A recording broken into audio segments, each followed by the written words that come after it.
Assalamualaikum warahmatullahi wabarakatuh. Selamat datang ke program Islamic Studies at Universiti Malaya.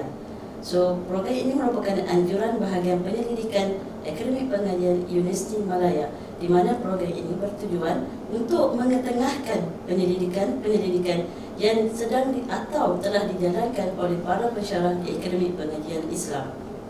Saya Dr. Siti Fatona Muhammad dari Program Sains Gunaan dengan Pengajian Islam, dan bersama dengan saya pada hari ini adalah Dr. Aizan binti Ali Elias Makzin dari Jabatan Sejarah dan Tamadun Islam. Apa khabar doktor? Alhamdulillah baik. Doktor apa khabar? Alhamdulillah. Okey. Berseri hari ini. Ya, alhamdulillah. Doktor bersama ya, kita meeting hari ini. Okey. So pada hari ini kita akan mengupas sedikit mengenai karya terbaru ya, karya terkini Dr. Aizan yang diterbitkan pada tahun ini ya doktor? Ya betul. Bertajuk Metodologi Penyelidikan Sejarah Islam. So buku ini diterbitkan oleh Institut Terjemahan dan Buku Malaysia ya doktor? Ya betul. Okey. Boleh ke doktor ceritakan atau kupas sedikit mengenai buku ini dan bagaimana tercetusnya idea doktor untuk menghasilkan buku ini? Okey, baik. Terima kasih Dr. Siti Fatona ya. Assalamualaikum warahmatullahi wabarakatuh. A'udzubillahi minasyaitonirrajim. Bismillahirrahmanirrahim. Alhamdulillahirabbil alamin wassalatu wassalamu ala asyrofil anbiya'i wal mursalin wa ala alihi wa sahbihi ajma'in. Subhanaka la ilma lana illa ma 'allamtana innaka antal alimul hakim. Rabbi shrah li sadri wa yassir li amri wahlul 'uqdatam min lisani yafqahu qawli. Baik, buku ni saya tulis dah lama sebenarnya memandangkan kami di Jabatan Sejarah kami mula memperkenalkan kursus baru metodologi penyelidikan sejarah Islam Jadi pelajar-pelajar tidak mempunyai sebuah buku yang khusus ataupun rujukan yang khusus untuk subjek ini. Jadi mendorong saya untuk mempercepatkan penerbitan buku ini untuk rujukan para pelajar pada asalnya. Jadi buku ini adalah penting. Buku metodologi pendidikan sejarah Islam ini penting. Kenapa ia penting? Kenapa penting? Kerana penyelidikan pengajian Islam terutamanya banyak menggunakan pendekatan sejarah Islam. Tak boleh larilah daripada sejarah Islam tu. Sebab apa sebab sumber sejarah yang utama iaitu Al-Quran dan juga hadis itu adalah sumber utama dalam pengajian Islam. Sejarah Islam ini nadi kelestarian ilmu turas Islami.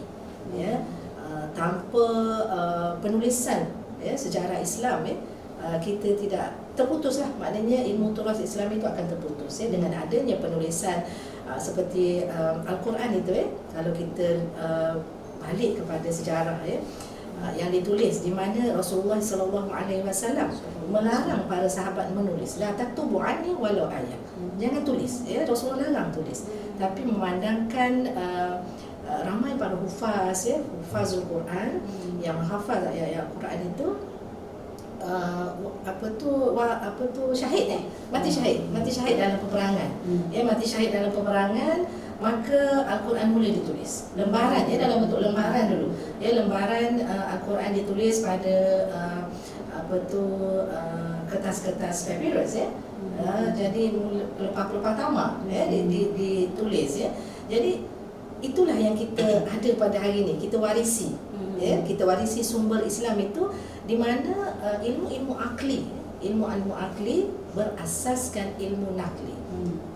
Ilmu akli yang dihasilkan oleh masyarakat Islam, orang-orang Islam berasaskan ilmu nakli. Jadi penting, penulisan sejarah ini penting di mana kalau tidak ditulis dengan baik, dia akan menjejaskan warisan ilmu Islam itu sendiri. So menarik. So kalau saya lihat daripada buku ini ada 8 bab yang ditulis oleh doktor. So buku ini kita kata bila menulis satu buku, satu karya tu mesti mempunyai cabaran yang tersendirilah. So bagaimana doktor, ada tak cabaran semasa menulis buku ini? Okey, cabaran utama ialah masa lah. Masa mencemburui lah. Sebab kita ahli akademik ni macam-macam tugasan ya. Kita bukan sekadar mengajar kuliah dan tutorial ya. Kita juga ada penyeliaan, pemeriksaan ya. Kemudian tugas-tugas pentadbiran ya. Jadi dalam kesibukan itu perlu mencuri masa lah ya, dan terputus-putus lah, maknanya menulis itu tidak berterusan ya, tulis sedikit demi sedikit, orang kata sikit lama-lama jadi bukit ya. Jadi alhamdulillah untuk siri pertama lah saya panggil ini untuk pengenalan lah ya. Akan ada lagi buku seterusnya di mana saya akan kembangkan lagi dengan lebih terperinci ya, butiran ataupun sub-sub topik yang saya dah masukkan dalam buku ini. Buku ini sebagai kata pengenalan lah ya, sebagai permulaan untuk saya kembangkan lagi ya. Buku ini agak mudah untuk dibaca ya, kerana kalau Dr. Fataulah boleh buka tengok kan, ada carta ya, ada bentuk infografik ya, ada bentuk jadual ya. Jadi sebagai panduan lah ya. Kemungkinan ada pelajar-pelajar yang tidak biasa dengan kaedah penyelidikan ya, terutamanya pelajar-pelajar dari Timur Tengah ya, mereka tak biasa.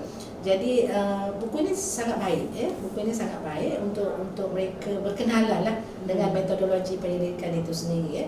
Dan saya dapati ya, pelajar-pelajar biasanya keliru calon-calon pasca siswazah ya, ada lagi yang masih keliru dengan perbezaan soalan dan persoalan.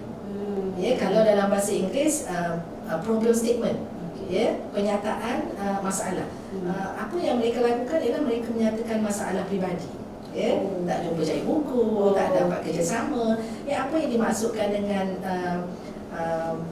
problem statement itu ialah penyataan permasalahan kajian, isu yang nak diutarakan ya. Manakala soalan yang pula ialah soalan. Kita kan soalan peperiksaan ya, tapi mereka letak persoalan dan mereka senaraikan soalan di bawahnya dengan menggunakan kata tanya dan juga tanda tanya. Apakah, di manakah ya, ada saya berikan contoh dalam buku ini ya, untuk menjelaskan lagi lah perbezaan antara persoalan dan juga soalan kajian ya. Soalan kajian itu research question, manakala permasalahan kajian itu adalah isu yang perlu dikemukakan oleh pengkaji ya. Kalau dalam bahasa Inggeris ya, kalau kita tengok buku Newman ya, dia mulakan dengan what is the problem ya. Kajian itu bermula dengan what is the problem, apa masalah. Masalah itu adalah isu, permasalahan kajian ya, bukannya masalah peribadi yang tak ada duit contohnya ya, yang sibuk bekerja, buat part time pengajian dan sebagainya ya, tak jumpa buku ya. Itu bukan masalah kajian sebenarnya. Itu bukan masalah kajian, itu masalah pengkaji ya. Beza tu masalah pengkaji dengan masalah kajian. Jadi saya juga ada menyentuhlah dalam buku ini, dan juga saya beri contoh tajuk kajian yang menggabungkan kajian lapangan dan juga kajian perpustakaan. Saya dapati para pelajar juga ada kekeliruan di mana mereka meletakkan kajian perpustakaan itu sebagai kaedah pengumpulan data. Sebenarnya kaedah perpustakaan dan juga kaedah lapangan itu adalah nature kajian itu. Di mana jika data berada di perpustakaan, kita namakan kajian perpustakaan. Apabila kajian berada di lapangan, kita namakan kajian lapangan, field research dan juga library research dalam bahasa Inggeris. Jadi itu juga perlu dihentikanlah kekeliruan di kalangan pelajar, pasca siswazah, penyelidik ya, perlu dihentikan ya. Ia bukannya kaedah pengumpulan data. Dalam buku ini saya nyatakan ada 4 kaedah pengumpulan data dan saya rangkumkan dalam DOTS. DOTS, senang nak ingat ya, DOTS. D adalah dokumentasi, O adalah observasi, T adalah temubual, S adalah soal selidik. Ini saya ambil berasaskan hadis Rasulullah SAW, di mana para sahabat menggunakan perkataan sami'tu, saya dengar. Ya, dalam observasi ya, kita mendengar dan kita melihat dan juga kita mendengar. Temubual kita mendengar ya, respon yang diberikan oleh informan ataupun responden. Begitu juga dengan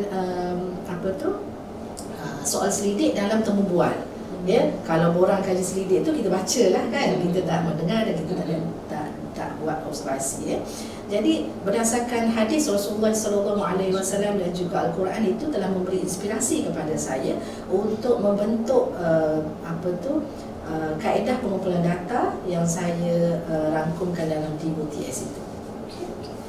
Terbaik ya Ustazah. So setakat ini buku ini ditulis dalam bahasa Melayu Ya, sahaja. ya. So kebarangkalian mungkin akan diterjemahkan ke bahasa InsyaAllah Inggeris. dalam bahasa Inggeris. Sebab Okey. saya ingin lebarkan lagi sebab ini saya tak jumpa sebenarnya buku yang menulis tentang metodologi pendidikan sejarah Islam. Saya setakat yang saya kaji dah 25 tahun ya dalam bidang ini, saya kaji memang saya tak jumpa lah, dan insya-Allah saya nak sebarkan lagi ilmu ni, insya-Allah diterjemahkan dalam bahasa Inggeris Atau bahasa Arab lagi. Bahasa Arab tu perlu pada terjemahan. InsyaAllah. So, Alhamdulillah. So, okey, di mana kita boleh dapatkan buku ni Ustazah? Okey, buku ni boleh dapatkan di Jabatan Sejarah dan Tamadun Islam, ya, Akademi Pengajian Islam Universiti Malaya. Okey. Ataupun boleh email personal saya aizan@um.edu.my.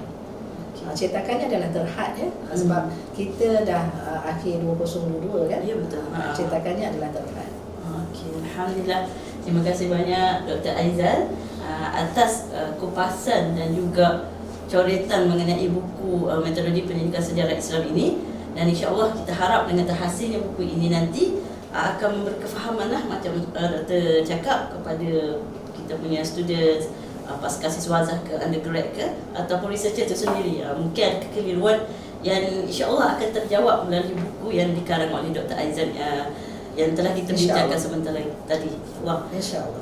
So okey, itu saja untuk kali ini, dan jangan lupa untuk follow, share dan juga like kami di Facebook Academy of Islamic Study untuk mengetahui perkembangan lanjut mengenai penyelidikan para pensyarah di Akademi Pengajian Islam. So itu saja. UM is one, UPM is awesome.